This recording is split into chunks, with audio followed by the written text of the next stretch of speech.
Hello student, पिछले lecture में हमने फिजिकल एंड केमिकल एड्जॉर्प्शन के डिफरेंस के बारे में स्टडी किया था। तो वहाँ पे हमने 5 या 6 पॉइंट डिस्कस किए थे। अपने यहाँ पे 2 पॉइंट और बचते हैं, तो वो 2 पॉइंट यहाँ पे स्टडी करेंगे। तो देखो, अपना जो नेक्स्ट पॉइंट है डिफरेंस में, वो आता है प्रेशर। तो प्रेशर किस टाइप से रेट ऑफ एड्जॉर्प्शन को इंक्रीज या डिक्रीज करता है, वो स्टडी करेंगे। तो पहले बात करते हैं फिजिकल एड्जॉर्प्शन की। तो देखो, फिजिकल एड्जॉर्प्शन हो चाहे केमिकल एड्जॉर्प्शन हो, दोनों प्रोसेस के अंदर जो रेट ऑफ एड्जॉर्प्शन होगा वो डायरेक्ट प्रेशर पे डिपेंड करता है। अगर किसी भी सिस्टम का प्रेशर बढ़ाओगे तो रेट ऑफ एड्जॉर्प्शन क्या होगा, इंक्रीज होगा। ओके, चाहे केमिकल एड्जॉर्प्शन हो चाहे फिजिकल एड्जॉर्प्शन हो, दोनों प्रोसेस के अंदर जो रेट ऑफ एड्जॉर्प्शन होता है वो प्रेशर पे डायरेक्ट डिपेंड करता है। ओके, प्रेशर की वैल्यू बढ़ाने में रेट ऑफ एड्जॉर्प्शन बढ़ता है। तो वही यहाँ पे हमने डिफाइन करा है। दोनों मतलब फिजिकल और केमिकल एड्जॉर्प्शन का कॉमन पॉइंट हमने यहाँ पे लिखा है, क्योंकि एक ही पॉइंट आ रहे हैं, एक ही कंसेप्ट पे ये स्टडी हो रहा है। तो एक पॉइंट से यहाँ पे हम इसको डिस्कस करेंगे। तो क्या लिखा, rate of adsorption directly depend upon pressure.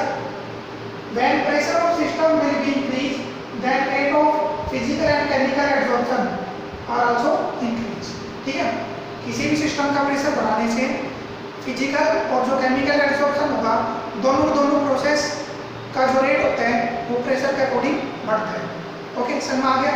मतलब rate of adsorption directly depend upon the pressure. Okay, तो ये अपना नेक्स्ट पॉइंट था। अब लास्ट पॉइंट देखो, अपना लास्ट पॉइंट क्या होगा। तो ये जो अपना लास्ट पॉइंट है, ये लेयर के बारे में बताता है कि जो एड्जॉर्बेंट की लेयर है एड्जॉर्बेंट के सरफेस पे, वो कितनी फॉर्म होती है। तो वो देखते हैं। पहले बात कर लेते हैं फिजिकल एड्जॉर्प्शन की और फिर बात करेंगे केमिकल एड्जॉर्प्शन की। तो देखो भाई, फिजिकल एड्जॉर्प्शन में पढ़ा होगा। फिजिकल एड्जॉर्प्शन में जो एड्जॉर्बेंट के मॉलिक्यूल्स होंगे वो एड्जॉर्बेंट के सरफेस पे एड्जॉर्ब होते हैं by weak van der Waals force of attraction. और ये जो weak van der Waals force of attraction होता है, ये नॉर्मल फोर्स होती है जो सब जगह मतलब सभी जगह प्रेजेंट होती है। ठीक है, तो इस वजह से क्या होगा कि जो फिजिकल एड्जॉर्प्शन होता है, it give multilayer of adsorbent on the surface of adsorbent. समझ में आ गया? फिजिकल एड्जॉर्प्शन में weak van der Waals force of attraction present होगा, मतलब नॉर्मल फोर्स इन दोनों के बीच में प्रेजेंट होगा, इन दोनों के बीच में एड्जॉर्बेंट और एड्जॉर्बेंट के बीच में। और वीक फोर्स यहाँ पे प्रेजेंट है, तो जो फिजिकल एड्जॉर्प्शन होगा वो हमें एड्जॉर्बेंट की मल्टी लेयर यहाँ पे फॉर्म करता है। ठीक है, it give the multi layer of adsorbent on the surface of adsorbent. ये मान लो अपने पास एड्जॉर्बेंट हो गया, दिस इज एड्जॉर्बेंट। अब मान लो कुछ एड्जॉर्बेंट के मॉलिक्यूल्स एड्जॉर्बेंट के सरफेस से कनेक्ट हो रहे हैं, एड्जॉर्ब हो रहे हैं by weak van der Waals force of attraction. मान कुछ एड्जॉर्बेंट के मॉलिक्यूल्स लिए और ये मॉलिक्यूल्स क्या कर रहे हैं, डायरेक्ट एड्जॉर्बेंट के सरफेस पे आके डिपॉजिट हो गए by weak van der Waals force of attraction. यहाँ पे कैसा फोर्स लग रहा है दोनों के बीच में, weak van der Waals force of attraction. समझ आ गया? नॉर्मल फोर्स होता है और ये। अच्छा, ये जो पहली लेयर है एड्जॉर्बेंट की, ये क्या कर रही है, एड्जॉर्बेंट के सरफेस को कंप्लीटली कवर कर रही है। ठीक है, पहली लेयर ने क्या करा, एड्जॉर्बेंट का जो सरफेस एरिया था वो कंप्लीटली कवर कर लिया। कवर करने के बाद कुछ और एड्जॉर्बेंट के मॉलिक्यूल्स पहले लेयर के सरफेस पे आकर डिपॉजिट हो जाते हैं। सरफेस एरिया तो कंप्लीटली कवर हो गया। अब कुछ और एड्जॉर्बेंट के मॉलिक्यूल्स क्या करेंगे, जो पहले लेयर है एड्जॉर्बेंट की, उसके सरफेस एरिया पे आके डिपॉजिट होंगे। ये मान लो एड्जॉर्ब हो गए, यहाँ पे डिपॉजिट हो गए फर्स्ट लेयर होगा एड्जॉर्बेंट। तो यहाँ पे भी जो फोर्स ऑफ अट्रैक्शन होगा वो कैसा होगा, weak van der Waals force of attraction. सही है? अब यहाँ पे हमें कितनी लेयर फॉर्म होगी, 2 लेयर फॉर्म होगी, first layer and second layer. आगे अब और कुछ और अधिक मान लो और एड्जॉर्बेंट के मॉलिक्यूल्स क्या करेंगे, सेकंड लेयर के सरफेस पे आके एडजॉर्ब हो जाते हैं कुछ और एडजॉर्बेंट मॉलिक्यूल जरिए, और ये जो मॉलिक्यूल्स हैं ये सेकंड लेयर के सरफेस पे आके डिपॉजिट हो गए। क्यों डिपॉजिट हो गए, क्योंकि इन सभी के बीच में कैसा फोर्स लग रहा है, वीक वन का फोर्स ऑफ अट्रैक्शन जो सभी जगह प्रेजेंट होते हैं। तो इस वजह से हमें यहाँ पे क्या हो गया, मल्टी लेयर ऑफ एडजॉर्बेट की मल्टी लेयर यहाँ पे फॉर्म हो रहे हैं। तो समझ में आ गया। लास्ट पॉइंट, फिजिकल एडजॉर्प्शन क्या देते हैं, मल्टी लेयर ऑफ एडजॉर्बेट यहाँ पे फॉर्म करते हैं। ओके, क्यों फॉर्म करते हैं, क्योंकि यहाँ पे नॉर्मल फोर्स अप्लाई हो रही है जो सभी जगह प्रेजेंट होगी, तो इस वजह से मल्टी लेयर एडजॉर्बेट की फॉर्म होती है। अब आ जाओ केमिकल एडजॉर्प्शन में। तो केमिकल एडजॉर्प्शन में पढ़ा होगा कि जो एडजॉर्बेट की मॉलिक्यूल्स हैं वो एडजॉर्बेट के सरफेस पे special type of force of traction या कहीं तो स्पेशल बोर्ड के द्वारा कनेक्ट होते हैं। अब यहाँ पे स्पेशल टाइप का केमिकल बोर्ड अप्लाई हो रहे हैं तो वो सभी जगह प्रेजेंट होगा नहीं, ये हमेशा कहाँ पे प्रेजेंट होता है, first layer of adsorbate and surface on the या surface of the adsorbent. Chemical adsorption में जो स्पेशल टाइप का केमिकल बोर्ड प्रेजेंट होगा वो हमेशा एडजॉर्बेट की फर्स्ट लेयर पे और एडजॉर्बेंट का जो सरफेस एरिया है वहीं पे ही प्रेजेंट होगा। ठीक है, तो इस वजह से क्या होगा कि जो केमिकल एडजॉर्प्शन होगा वो केवल यूनिलेयर फॉर्म करता है, मतलब केवल एक लेयर ही एडजॉर्बेट की फॉर्म करेगा, मल्टी लेयर फॉर्म नहीं करता। तो केमिकल एडजॉर्प्शन में देखो, मान लो अपने पास ये एडजॉर्बेंट हो गया, कुछ एडजॉर्बेंट की मॉलिक्यूल्स एडजॉर्बेंट की सरफेस पे आके डिपॉजिट हो गया।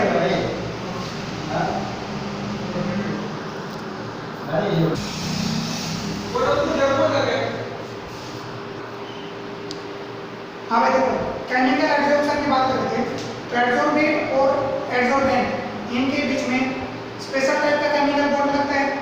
ठीक है, और ये केमिकल बॉन्ड इनके बीच में लगेगा एडजॉर्बेट और एडजॉर्बेट की पहली लेयर पे। अब मान लो कुछ अदर मॉलिक्यूल्स एडजॉर्बेट के फर्स्ट लेयर ऑफ एडजॉर्बेट पे आके मान लो डिपॉजिट होना चाहते हैं तो क्या ये डिपॉजिट होंगे, कुछ एडजॉर्बेट की मॉलिक्यूल्स एडजॉर्बेट की जो पहली लेयर है वो मान लो यहाँ पे आके डिपॉजिट होना चाह रहे हैं तो क्या यहाँ पे एडजॉर्प्शन प्रोसेस टेक प्लेस करेगा। हाँ, फिजिकल एडजॉर्प्शन तो यहाँ पे हो सकते हैं क्योंकि इनके बीच में weak one bar force of traction present है, तो फिजिकल एडजॉर्प्शन तो कह सकते हो सकते हैं, बट केमिकल एडजॉर्प्शन यहाँ पे नहीं हो सकता क्योंकि केमिकल एडजॉर्प्शन स्पेशल टाइप के बॉन्ड से बनता है और वो हमेशा किनके बीच बनेगा, पहली लेयर ऑफ एडजॉर्बेट और एडजॉर्बेंट के सरफेस पे। तो इस वजह से केमिकल एडजॉर्प्शन के केस में जो सेकंड लेयर होगी वो फर्स्ट लेयर पे आके डिपॉजिट नहीं होती। जो सेकंड लेयर होगी, सेकंड थर्ड फोर्थ जितनी भी लेयर होती हैं वो फर्स्ट लेयर ऑफ एडजॉर्बेट पे आके डिपॉजिट नहीं होती। तो इस वजह से केमिकल एडजॉर्प्शन केवल एक लेयर फॉर्म करते हैं, it give unilayer of adsorbate. Okay, समझ आ गया होगा। तो it form multilayer of adsorbate on the surface of adsorbent under high pressure. जबकि केमिकल एडजॉर्प्शन में क्या होगे, it form only one layer, मतलब यूनी लेयर यहाँ पे फॉर्म करेगा एडजॉर्बेट की at the surface of adsorbent.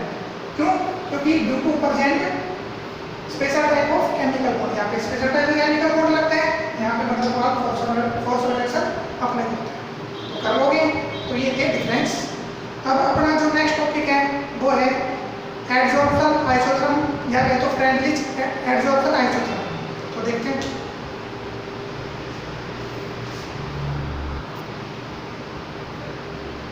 आगे देखो, फ्रेंडलिच आइसोथर्म बाद में डिस्कस करते हैं। पहले हम बात करते हैं एडजॉर्प्शन आइसोबार। ठीक है, पहले एडजॉर्प्शन आइसोबार देख लेते हैं, फिर उसके बाद उसमें एडजॉर्प्शन आइसोथर्म होगा। ये फ्रेंडलिच एडजॉर्प्शन आइसोथर्म होगा, वो बाद में देखेंगे। ठीक है, तो अपना जो नेक्स्ट टॉपिक है वो है एडजॉर्प्शन आइसोबार। पहले ये कर लेते हैं। तो देखो, एडजॉर्प्शन आइसोबार, आइसोबार क्या होता है, आइसो मीन्स सेम, बार मीन्स प्रेशर। एक ऐसा सिस्टम लेके चलना जहाँ पे प्रेशर क्या होना चाहिए, सेम, मतलब pressure remain constant, then this system is known as isobar. समझ आ गया। आइसोबार का मतलब क्या होता है, जहाँ पे प्रेशर कांस्टेंट हो तो वो सिस्टम क्या कहलाता है, आइसोबार सिस्टम। तो भाई अपना जो नेक्स्ट टॉपिक है वो है एडजॉर्प्शन आइसोबार। क्या है मतलब ये कहाँ पे टेक प्लेस करेगा, कांस्टेंट प्रेशर पे, जब प्रेशर क्या होना चाहिए सिस्टम का, कांस्टेंट। अब देखो ये जो एडजॉर्प्शन आइसोबार होता है, it give the graph, it draw the graph, ये क्या करेगा, ग्राफ प्लॉट करता है, it draw the graph between amount of adsorption and temperature of the system. मान लो अपने पास एक सब्सटेंस दे रखे हैं, अपने पास एक एडजॉर्बेंट कह सकते हो, तो अपने पास एडजॉर्बेंट, ये एडजॉर्बेंट हो गया, ठीक है, this is adsorbent, whose mass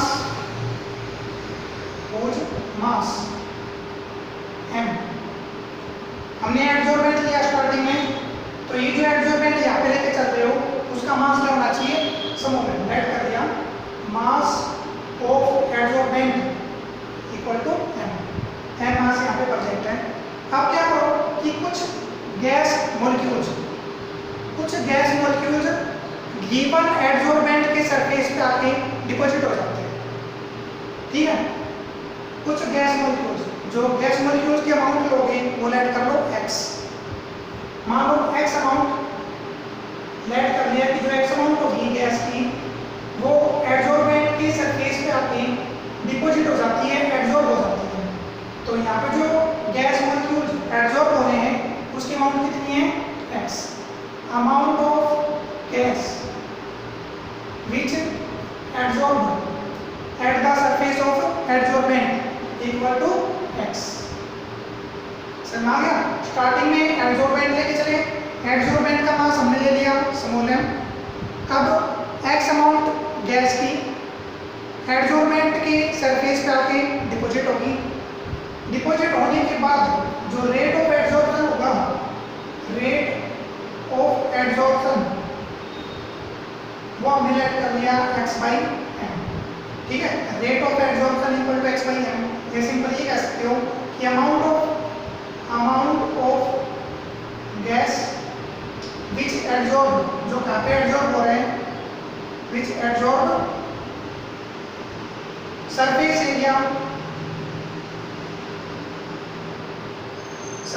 area of adsorbent equal to x/m। समझ आ गया कि जो गैस एडजॉर्ब हो रही है किसी भी सरफेस एरिया के ऊपर उसकी अमाउंट कितनी है, x/m। ओके, तो फिलहाल हमने यहाँ पे दो टर्म डिफाइन करी है, एक तो अमाउंट ऑफ गैस जो किसी भी एडजॉर्बेंट के सरफेस पे डिपॉजिट होगी, और दूसरा जो एडजॉर्बेंट लेके चल रहे हो उसका मास क्या होता है, ठीक है। तो फिलहाल हमने रेट ऑफ एडजॉर्प्शन निकाला, रेट ऑफ एडजॉर्प्शन क्या आ गया, x/m। तो ये जो एडजॉर्प्शन आइसोबार होगा ये ग्राफ प्लॉट करते हैं, किनके बीच में ग्राफ प्लॉट करेगा, rate of adsorption, rate of adsorption मतलब x/m and temperature of the system at constant pressure, ठीक है, प्रेशर सिस्टम का कांस्टेंट होना चाहिए। तो उस केस के अंदर जो रेट ऑफ एडजॉर्प्शन होगा और जो टेम्परेचर होगा इन दोनों के बीच में ग्राफ प्लॉट करना किसका काम है, एडजॉर्प्शन आइसोबार का। ओके, तो ये यहाँ पे लिख रखा है, it draw the graph between amount of gas adsorb पर ग्राम ऑफ एडजॉर्बेंट, मतलब सीधी सी बात है रेट ऑफ एडजॉर्प्शन। तो रेट ऑफ एडजॉर्प्शन क्या है, x/m एंड टेम्परेचर, ठीक है, रेट ऑफ एडजॉर्प्शन और जो टेम्परेचर होगा उनके बीच में ग्राफ प्लॉट करना, देन प्रेशर में कांस्टेंट, जब सिस्टम का प्रेशर क्या होना चाहिए, कांस्टेंट। ओके, तो ये यहाँ पे फॉर्म करना है। तो ये तो शायद समझ में आ गया होगा किस टाइप से हमने रेट ऑफ एडजॉर्प्शन यहाँ पे कैलकुलेट करा है, ठीक है। तो देखो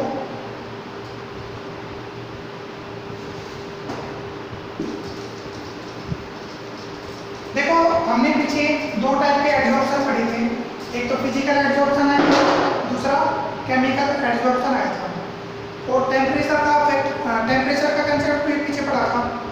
तो पीछे पढ़ा होगा कि फिजिकल एडजॉर्प्शन में जो टेम्परेचर होते हैं वो डायरेक्ट डिपेंड करते हैं या इन्वर्सली डिपेंड करेगा, इन्वर्सली डिपेंड करते हैं।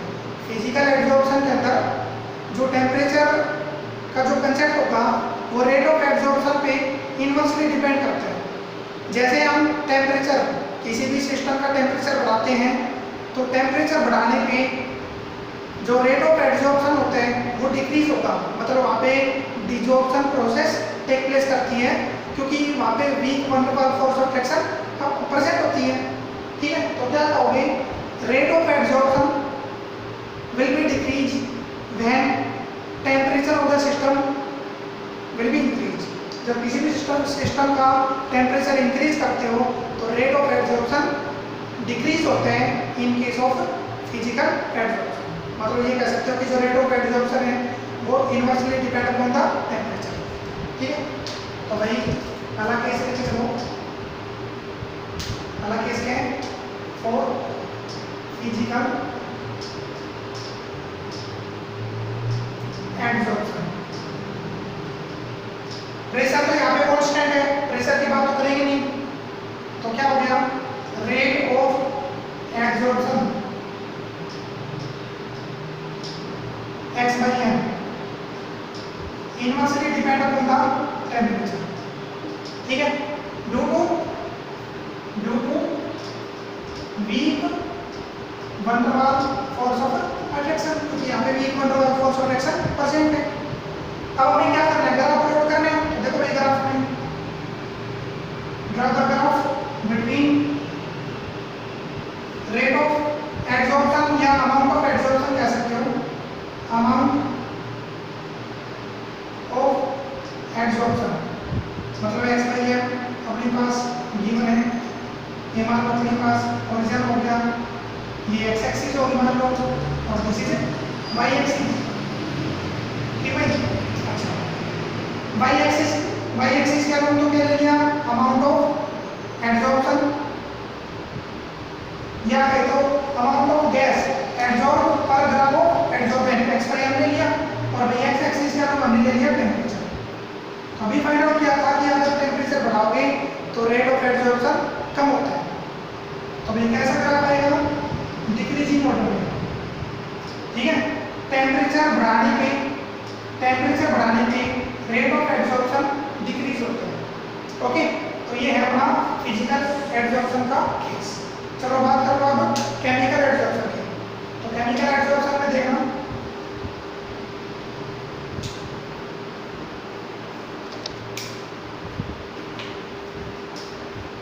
केमिकल एब्जॉर्प्शन, तो केमिकल एब्जॉर्प्शन का केस क्या आएगा, टेम्परेचर के अकॉर्डिंग। उसमें ध्यान मतलब उसमें देखा होगा वहाँ पे केमिकल रिएक्शन का कंसेप्ट आता है। केमिकल एब्जॉर्प्शन में स्पेशल टाइप का केमिकल बॉन्ड फॉर्म हो रहे हैं, मतलब वहाँ पे केमिकल रिएक्शन टेक प्लेस कर रही है। और हमने 4th यूनिट का कंसेप्ट भी वहाँ पे डिस्कस किया था कि किसी भी रिएक्शन का जो रेट होते हैं वो टेम्परेचर पे डायरेक्ट डिपेंड करते हैं। अगर किसी भी रिएक्शन का टेम्परेचर बढ़ाते हो तो रेट ऑफ रिएक्शन भी इंक्रीज होती है। ठीक है, अगर सिस्टम का टेम्परेचर बढ़ा रहे हो तो रेट ऑफ रिएक्शन भी इंक्रीज होगी।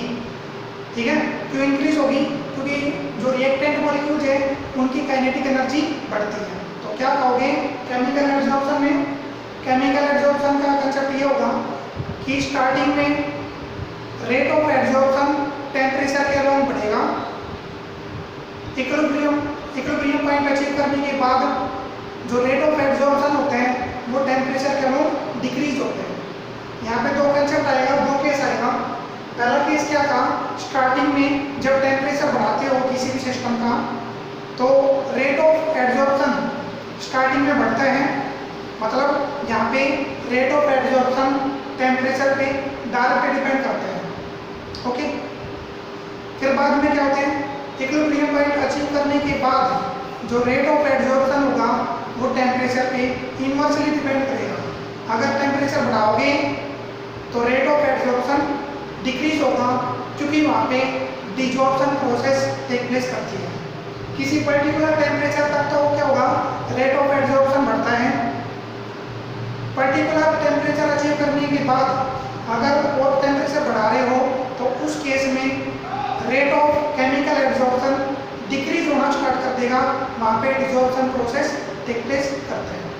ठीक है, तो यहाँ पे जो ग्राफ प्लॉट करोगे वो ग्राफ कुछ ऐसा है। हमारा ओरिजिन हो गया, दिस इज एक्स एक्सिस और दिस इज वाई एक्सिस। यहाँ पे हमने ले लिया टेम्परेचर और यहाँ पे ले लिया भाई rate of absorption x by m. और क्या करोगे, प्रेशर रिमेन कांस्टेंट, जो प्रेशर है सिस्टम का वो क्या है, कांस्टेंट। ठीक है, तो क्या बताया, स्टार्टिंग में टेम्परेचर बढ़ा रहे हो तो रेट ऑफ एब्जॉर्प्शन भी बढ़ता है। ठीक है, इक्विलिब्रियम पॉइंट मान लो अचीव कर लिया, अचीव करने के बाद पर्टिकुलर टेम्परेचर तक जाने के बाद क्या होगा, अगर टेम्परेचर की वैल्यू बढ़ाओगे तो rate of chemical absorption decrease होना स्टार्ट कर देगा। ओके, यहाँ पे रेट ऑफ एब्जॉर्प्शन इंक्रीज होगा और यहाँ पे रेट ऑफ एब्जॉर्प्शन डिक्रीज होता है, और यहाँ पे क्या हो गया, नियर बाई कांस्टेंट। समझ आ गया? तो ये कंसेप्ट केमिकल एब्जॉर्प्शन का है। तो केमिकल एब्जॉर्प्शन के अंदर केमिकल रिएक्शन का कंसेप्ट लगेगा, इस वजह से यहाँ पे ये पॉइंट हमने डिस्कस करें। जबकि फिजिकल एब्जॉर्प्शन तो सिंपल है, फिजिकल एब्जॉर्प्शन में rate of absorption inversely depend करता है टेम्परेचर पे। ओके, तो ये अपना एब्जॉर्प्शन आइसोबार, मतलब सिस्टम का प्रेशर क्या होना चाहिए, कांस्टेंट, और ग्राफ प्लॉट करोगे amount of absorption and temperature of the system. Okay, अब इस यूनिट का लास्ट टॉपिक अपना बच रहा है एब्जॉर्प्शन आइसोथर्म, या कहे तो फ्रेंडली एब्जॉर्प्शन आइसोथर्म, वो नेक्स्ट लेक्चर में देखेंगे।